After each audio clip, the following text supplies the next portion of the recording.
कल हम लोगों ने आपको बताया था कि श्रेयस अय्यर ने सब बीसीसीआई के सेंटर ऑफ एक्सीलेंस में जितने भी बैटिंग, फील्डिंग और एंड्योरेंस टेस्ट के पैरामीटर्स थे सारे कंप्लीट कर लिए हैं। और कल अगर आप रात का लाइव हमारा देखें तो उसमें हमने बात की थी कि आज सुबह फाइनल कुछ टेस्ट्स होने हैं, फाइनल कुछ चेक्स होने हैं, जो कि बैटिंग या फील्डिंग के रिगार्डिंग नहीं है, बट जो खबर अब सेंटर ऑफ एक्सीलेंस से आ रही है कि जो वो फॉर्मल चेक्स थे, फाइनल चेक्स थे, वहाँ पे श्रेयस अय्यर को जितने पॉइंट्स हासिल करने थे वो नहीं कर पाए।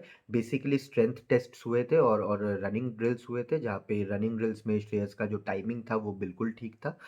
बट जो उनका जो स्ट्रेंथ टेस्ट के जो टेस्ट्स के 2-3 टेस्ट्स हुए, वहाँ पे जो बेसिक पॉइंट्स, मिनिमम पॉइंट्स जो लाने थे श्रेयस अय्यर को, वो नहीं ला पाए, और जिसके चलते बीसीसीआई सेंटर ऑफ एक्सीलेंस की मेडिकल टीम ने उनको फिटनेस क्लियरेंस जो देना था वो नहीं दिया उन्होंने। और अब श्रेयस अय्यर ने क्या किया है कि वो आज निकलने वाले थे, आज वो बेंगलुरु से मुंबई की तरफ निकलने वाले थे, बट उन्होंने अपना स्टे एक्सटेंड कर लिया है। वो अब सेंटर ऑफ एक्सीलेंस में कुछ दिन और रहेंगे। बहुत लाइकली है कि जनवरी 10 तक वो अपना टाइम बेंगलुरु के सेंटर ऑफ एक्सीलेंस में ही स्पेंड करेंगे। और आने वाले दिनों में आप देखोगे कि श्रेयस अब धीरे-धीरे, क्योंकि देखो बाकी चीज़ें जो है चाहे वो बैटिंग, फील्डिंग, रनिंग हो गया, एंड्योरेंस हो गया, उस रिगार्डिंग श्रेयस अय्यर ने सारी चीज़ें क्लियर कर दी है, तो फिटनेस के वो 100% फिटनेस के वो बहुत करीब है। बट क्योंकि एक एथलीट, जितना मुझे बताया गया कि एक एथलीट जब 2-3 महीने के एक ब्रेक के बाद, एक गैप के बाद आता है, तो उसकी जो फिजिकल कंडीशनिंग होती है वो प्राइम में नहीं रहती, तो ये सब हिकअप्स आते रहते हैं।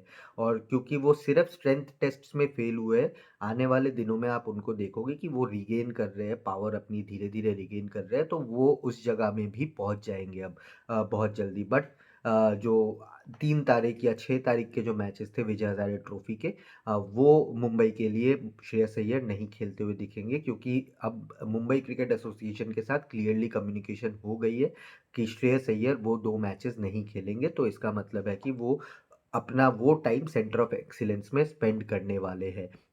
फाइनल राउंड में हिकअप मतलब आपने प्रीलिम्स पास कर लिया, आपने आपने फाइनल एग्जाम्स पास, मेंस पास कर लिया, आप बस इंटरव्यू राउंड में आपका रह गया, वैसा वाला सिचुएशन है श्रेयस अय्यर के साथ। बट अच्छी चीज़ ये है कि वो फिटनेस के बहुत करीब है।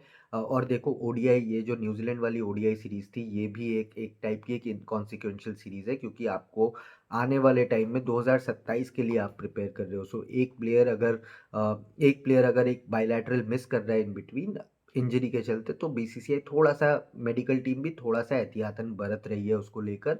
और क्योंकि श्रेयस का एक बैक इंजरी का भी हिस्ट्री रहा है, सो बेकार में पुश नहीं करना चाहती, क्योंकि ऐसा नहीं है कि फरवरी में टी20 वर्ल्ड कप की जगह ओडीआई वर्ल्ड कप है। अगर ओडीआई वर्ल्ड कप होता तो शायद आप श्रेयस को या मेडिकल टीम को पुश करते हुए देखते, बट अभी इस टाइम पे थोड़ा सा हल्का ही जा रहा है, और इस टाइम पे एहतियातन थोड़ा सा कॉशियसनेस बरता जा रहा है in regards to Shreyas Iyer.